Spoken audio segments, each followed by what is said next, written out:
Hello, welcome to a new video. In today's video we're going to take a look at Shadow Typhlosion. This was a Pokemon I wanted to take a look at anyway because I think it won the last regional tournament as well, which is quite interesting. But now, with the new season that started now, this Pokemon actually received a major buff, I guess? For this Pokemon could at least be a major buff. We're going to take a look at this team here today, and before we start into it, feel free to copy this team. This team was amazing. Honestly, like, this team was so strong to play, especially Superior. All of them are good. Like, literally every single Pokemon was great here. I would really recommend you give this team a try. I went way positive with this team as well. Feel free, like, literally, it's an ABC style team here. We're going to have not really any kind of weakness overlap or anything like this on this team at all. Like, literally, I don't think there's a single weakness overlap here. But all of them kind of work kind of nicely together. For example, our lead is going to be weak, especially against like flying type Pokemon. We have Dugong, which is our main Saysop here. Sometimes we can also use Typhlosion Saysop. We might talk about this later in the video as well. But yeah, it's basically mainly weak to flying type Pokemon. We have Ice and Electric type coverage in the back there. I guess we have one weakness that is double here, and that's going to be the rock weakness, which of course is going to be for both of our Pokemon in the backline, which is going to be okay because our lead would be good against rock type Pokemon, but most Pokemon that have a rock type coverage currently are normal type Pokemon. So yeah, I don't know, it is definitely still solid to play against rollout users. It's not like the worst matchup ever, but they can be a bit tricky sometimes at least. But anyway, we're gonna see here the Oranguru against us. We're gonna be able to take a hit here while farming them down with a 1 Incinerate from our Typhlosion, as you can see as well. I decided to use Typhlosion as a Saysop, which in this case worked out because we knew what the opponent had in the back there anyway. It's going to be their Dunsparce, which they have to use shield against as well. And now at this point, they're going to be at a -2 shields, and they're gonna go up against the Superior, and this is looking very solid against us, or like for us here. So we're gonna use a shield, because we know that the Frenzy Plant is going to be our most valuable asset against the opponent's Dunsparce. And as you can see as well, the opponent's going to go for another Rock Slide. They stay in here. I can go ahead and go for my Frenzy Plant. I just need the damage on them. Damage is very important here, and the damage is coming through. Gonna get the knockout. And oh, it's a Jumpluff in the bag against our Ice-type Pokemon. Double weakness to Ice is not going to be great for them at all. And so, you know already, this game is going to be over here. Ice Event is going to come through here and knock them out, and we can move on to the next opponent. Next opponent, we're going to have the Bastion here. Bastion going to be a Pokemon that is going to be a little bit worse this time around against the Superior. And this is actually something that you can kind of notice now. They nerfed the Smackdown, and so this matchup is going to be way better for us, I would say. And especially the longer it goes, because we generate energy so much faster, and we're going to be able to do a ton of damage with Frenzy Plant. And so I am not too worried about this matchup anymore. Like, back in the day, this would have been most likely a very difficult matchup to deal with, because you have that weakness against, of course, the Rock-type Pokemon. But nowadays, with the nerfed Bastion, it doesn't really look like it's the case here, but they have a Typhlosion in the bag. And I have to hope that they go for a Thunder thing here, basically a Thunder Punch here. Thunder Punch we would survive, Blast One we don't. And so, it's down to our own Typhlosion here at this point. I'm gonna try to go for the full farm down, which I will be able to do, as the opponent would not get to another move here if they all stay in. But they swap out into the Primeape, and here we have a one awkward situation here. And you see it here on the right corner, I cannot swap out yet. If I would have been able to swap out, I would have been fine. But I know that I needed to go for a charge move here, otherwise I would have got KO'd before they can go for a move. Here I just have to hope for the Rage Fist, I guess, which is coming through, so it's gonna give us some play. But now I can go for the Aerial Ace, but I realize as well, there was nothing I can really do here. If I go for the Aerial Ace, the opponent just gets one free fast move with their own Typhlosion, leaving me at 20 energy behind them, and they would have been able to go for the Thunder Punch in time, so sadly would have lost the battle no matter what. And so, not every single time if we don't go for a charge move, the opponent gets a move through there instead. It's a mistake. In this case, I would have lost no matter what. There was no win con at this point anymore for me. We don't have the Ferrothorn against us. By the way, one thing as well today, I only had one time where I had like crazy lag today, which is not even in this video, but in a video that I'm still gonna have to record. And the rest was actually really nice gameplay. So hopefully they fix the servers a little bit. I'm not too sure, but it definitely was a lot of fun to play today.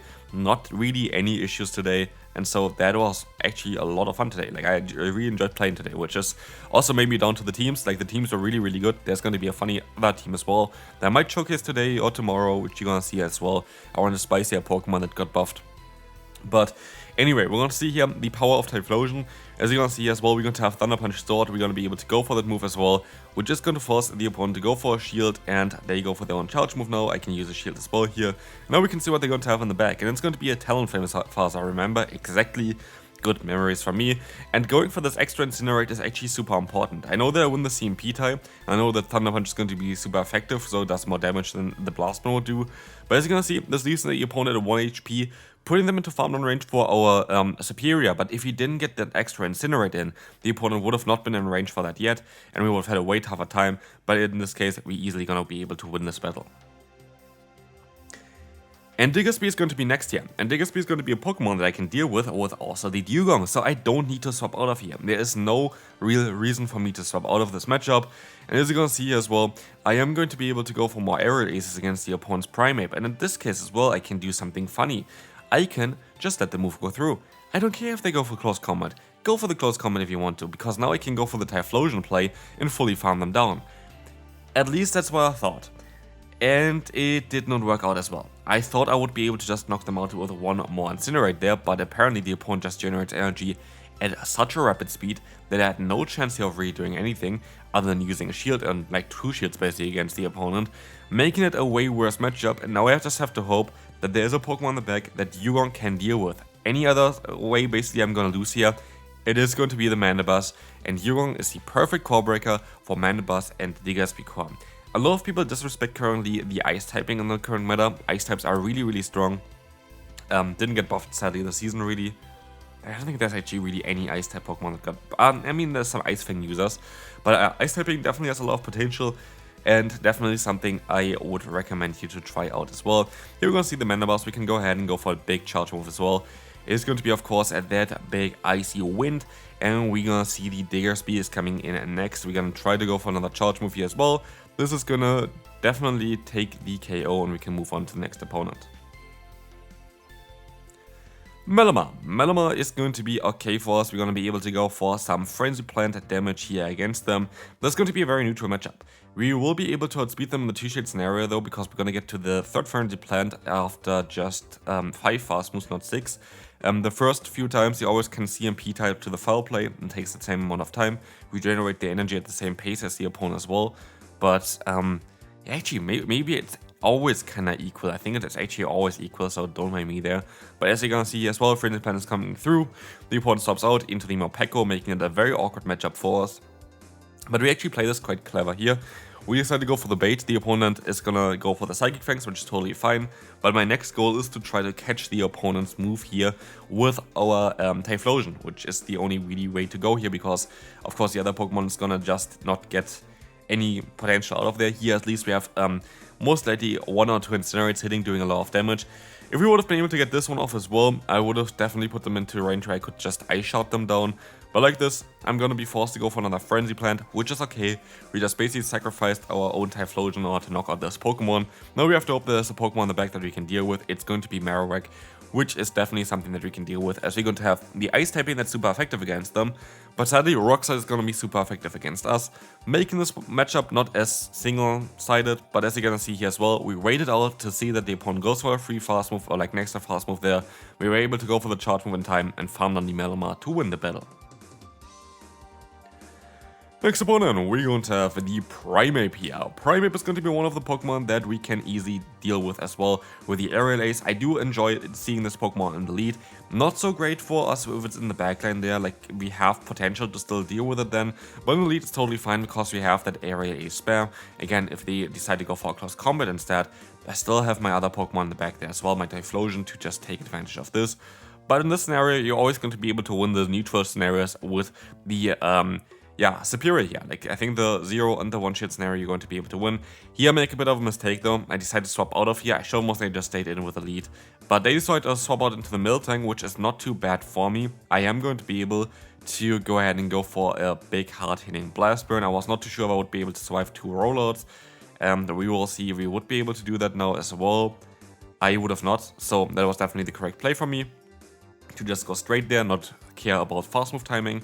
And as we will see here as well, Body Slam is coming through against us. They go back into the Primeape, I can catch the move, and I make a big mistake with this. If I stayed in there, I actually would have mostly been able to win the battle here, which of course I couldn't know, because like the correct play would have been to do exactly what I did here, but as you can see, the opponent has the Azumarill in the back. But is there still a way of winning this one? I have to get 2 Icy Winds off before they can go for the Play Rough. My only win con here is that I know that I can survive 2 Play Roughs from the range that we're at, and that is only possible of course with 2 debuffs onto their attack. Can we survive 2 Play Roughs here? First Play Rough coming through. It looks kinda close. Can we still go for 2 drill runs? Of course, for 2 drill runs you need to get a lot of energy here. Can we survive another Play Rough? I think 2 drill runs might be enough from this range. We can, but we're barely not going to be able to get the drill runs off. We need 2 more bubbles, basically a worth of health there to win the battle, but it is what it is. Marowak in the lead. That's going to be great, especially if the opponent doesn't swap out of here. I am not messing around. I'm just gonna go for the Frenzy Plant. And for good reason. Like, there's no reason to really mess around here. As I decided to go ahead and go into the Toxapex, and as I decided to not swap out in the beginning, I'm fairly certain they're going to be weak against me in the back, and so for me the better play here is to swap out into the Dugong. And as I decided to go for a charge move here, the Switch Clock is going to be unaligned, which is going to be great. Especially as you're going to see as well in the back, it's going to be the Azumarill. And I decided to go for the Icy Wind again. Why do I do this? Mainly because I want to get less damage from them when they try to attack me, but I decided to forfeit anyway, and so it didn't really matter. Jumpluff, oh Jumpluff. This is going to be a matchup where we kind of want to swap out, but we actually have play against Jumpluff with all of our 3 Pokemon, but the lead matchup is not as ideal unless you have a ton of energy, so we rather decide to swap out of here. We get out the opponent's Dunsparce, and it's a bit of a tough one. Here, but we see one thing that's really lucky for us. They have the normal Jumpluff. Why is it so lucky? Because 2 Aerial Aces should not knock out our Typhlosion here. For a Shadow variant, it guarantees knock us out. But here I think it's IV dependent, so I have a little bit of hope here. And also, I have a little bit of hope of a realigning, which I'm gonna do here right now as well, by using 2 shields against the opponent. Let's see if this is going to be working out for us as well. They're gonna have the Licky in the back. That's going to be a bit of a tough one, but you see me making a play here. You see me letting this move go through here. Of course I don't have shields, but I'm gonna go into the Jumpluff and immediately swap out. I don't even gonna wait any second, I just swap out. I was expecting the opponent to swap out here as well, of course. I can go for the Thunder Punch, basically, just to get them a little bit lower. And this is working out as well. Of course, buffed Thunder Punch, maybe actually coming in clutch here. We have to still hit another Incinerate though in order to have any kind of play. And as you can see here, the Incinerate comes through. It is not Aerial Ace range yet, and we're gonna be able to still survive it. But not only this, we can also fully farm them down. Which would have most likely not been the case without the Thunder Punch buff, maybe. But as you can see, we can go for the Blast Burn, get the shield from the opponent. And at this point, I should be kinda clear. I should be able to go for a Frenzy Plant and either get the shield or get them insanely low. And I get them insanely low. They're expecting me to go for the bait again. I didn't bait it all here today, really, for good reason. And they have Hyper Beam. But it did not matter because he can go for the full farm down. And we can move on to the final battle for today. Another horrific lead here with the Drapion. To be fair, I did not feel like today I had like great matchups, generally speaking. I wasn't like completely hardballing the opponents the entire time either. No, I was kind of able to play around a lot of tough matchups here, which I like quite a bit. For example, the Azumarill matchup here as well. Sadly, the opponent was able to swap out before I can go for the charge move, which causes them as well now to being able to align themselves afterwards again. I would have rather had the Switch Clock more unaligned, basically. But we're gonna be able to at least get 2 debuffs onto the opponent, basically giving them no damage onto us. But here we're gonna take advantage of this fact here that they're gonna be double debuffed, because now Ice Beam is barely gonna do any damage against us, and we're gonna be able to just go for a hard farm down here, and we can go for the Frenzy Plant to get the KO against the Azumarill, knocking them out, and they're gonna be back, of course, with the Drapion. At this point, what we want to do is we just want to get them a little bit lower. We want to get them into range where the Incinerate is going to be enough to knock them out.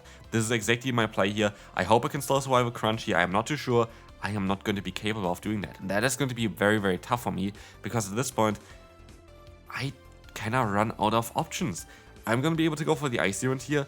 This is going to be either getting the shield or get them insanely low. They got no shield here, and they're going to have the Superior in the back. And at this point, this game is over. But you know what's also kind of crazy? They still maybe have a chance here if they still have a move on the Drapion, and so I have to play it very, very risky by going for a no shield, by going for a Thunder Punch, and for going for another Thunder Punch afterwards to see him Peter against the opponent, and this is going to seal the deal. This is going to be it for this video. Thanks so much for watching this video. If you're still here, I would really appreciate it if you could leave a like. If you haven't subscribed yet, feel free to subscribe, and I will see you then. Bye bye.